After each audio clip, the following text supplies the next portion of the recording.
নমস্কার বন্ধুরা, আমি তো চলে এসেছি ঠান্ডার মধ্যে, প্রচণ্ড ঠান্ডা, তাও চলে এসেছি নিরামিষ একটা সবজি নিয়ে। কারণ খেতে তো হবেই, সবজি বানাতেই হবে। তো একটা খুব সাধারণ সবজি, খুব সাধারণভাবে, খুব সাধারণ মশলা দিয়ে আমি করব। তাহলে দেখার অনুরোধ রইল। প্লিজ বন্ধুরা দেখে কমেন্ট করবে কেমন লাগছে না লাগছে। ঠিক আছে, তাহলে আসা যাক সরাসরি আমার রেসিপিতে। এই যে বন্ধুরা বললাম যে একটা রেসিপিতে এখানে গাজর নিয়েছি, এটা ব্রোকলি, একটা টমেটো, দুটো লঙ্কা, মটরশুঁটি, আলু, বিনস, ক্যাপসিকাম, এই দিয়ে আমি একটা সবজি বানাবো। দেখা গেছে তো বন্ধুরা, এই যে এই দিয়ে আমি আজকে একটা সবজি বানিয়ে নেব খুব সাধারণভাবে। তাহলে দেখা যাক। এই যে বন্ধুরা কড়া বসিয়ে দিয়েছি, দিয়ে আমি সাদা তেল দিয়েছি। সর্ষের তেলেও হয়, কিন্তু আমার সাদা তেলে এই রান্নাটা বেশি ভালো মনে হয়। আর এখানে গোটা গরম মশলা, দারচিনি, ছোট এলাচ আর লবঙ্গ এই তেলের মধ্যে আমি অ্যাড করে দিলাম। আর দিয়ে দিচ্ছি এতে ক্যাপসিকামটা রেখেছিলাম যে কেটে, ওই ক্যাপসিকামটা আমি প্রথমে দিয়ে দিলাম। একটু আমি ভালো করে নাড়াচাড়া করে নেব।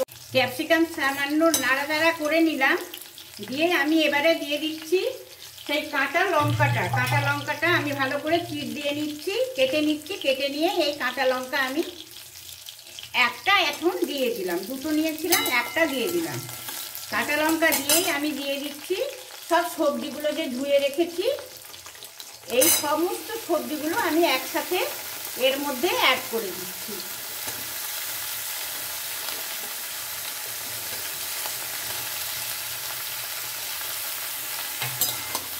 এবারে ভালো করে আমি নাড়াচাড়া করব, চাপা দিয়ে দিয়ে, মাঝে মাঝে চাপা দিয়ে দিয়ে ভালো করে নাড়াচাড়া করব।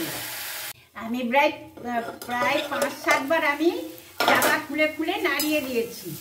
অনেকটা কিন্তু ভাজা হয়ে গেছে, বোঝা যাচ্ছে নিশ্চয়ই। এবারে আমি এই যে টমেটোটা কুচিয়ে রেখেছি, সেই টমেটোটা এখন আমি এর মধ্যে অ্যাড করে দিলাম, দিয়ে নাড়িয়ে নিলাম। নাড়িয়ে নিয়ে আবার আমি চাপা দিয়ে নিলাম। এবার চাপা খুলে দিলাম। এত ঠান্ডা যে হাত দিয়েই খোলা যাচ্ছে। আর এই যে মশলা পেস্ট দিয়ে দিলাম। মশলা পেস্ট যেন মনে হচ্ছে বরফ হয়ে যাচ্ছে। জিরে, আদা, লঙ্কা পেস্ট, হ্যাঁ। আর এবারে আমি সামান্য একটু লঙ্কা গুঁড়ো দিয়ে দেব।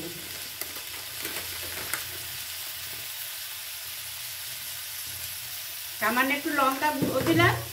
এবারে দেব লঙ্কা ধনে গুঁড়ো।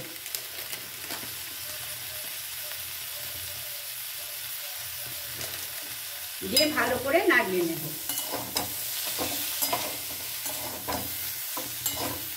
একটু নাড়াচাড়া করব, তারপরে আমি পরিমাণ মতো নুন চিনি দিয়ে দেব।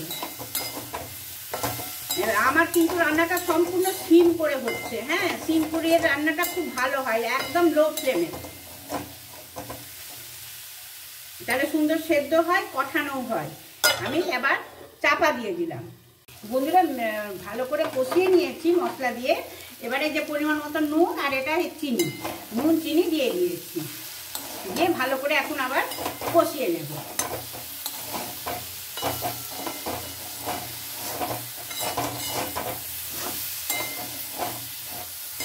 এখন আর চাপা দেবো না, শুধু এইভাবে নাড়িয়ে যাব।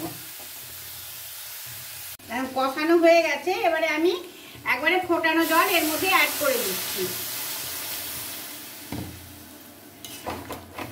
এতে আমি কোনো ক্রিম, কেশরি মেথি কিছুই দেব না, একদম নর্মাল একটা সবজি,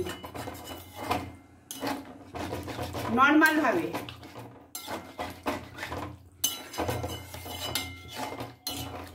কিন্তু হলুদও দিইনি, এতে হলুদ দিইনি।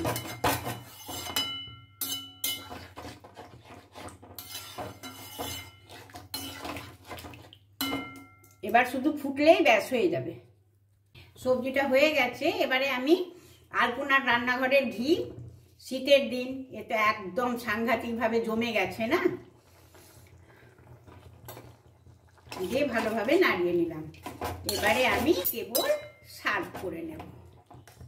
এখানে সার্ভিং বোল নিয়ে নিয়েছি, এখন আমি সার্ভ করে নিচ্ছি। এই যে বন্ধুরা সার্ভিং বোলে ভালো করে সার্ভ করে নিলাম, আর ওপর থেকে একটু আমি ধনে পাতা কুচি দিয়ে দিলাম। তাহলে আমার সবজিটি কেমন লাগছে অবশ্যই বন্ধুরা কমেন্ট করে জানাবে। জানালে যেমন কমেন্ট পাবো, ভালো ভালো কমেন্ট পেলে পরে তো আর রান্নার আগ্রহটা বেড়ে যাবে। লাইক অবশ্যই করবেন, আর আমার আগ্রহটা বাড়ানোর জন্য অবশ্যই সাথে থাকার অনুরোধ রইল বন্ধুরা। তাহলে আজকের মতো বাই, টাটা।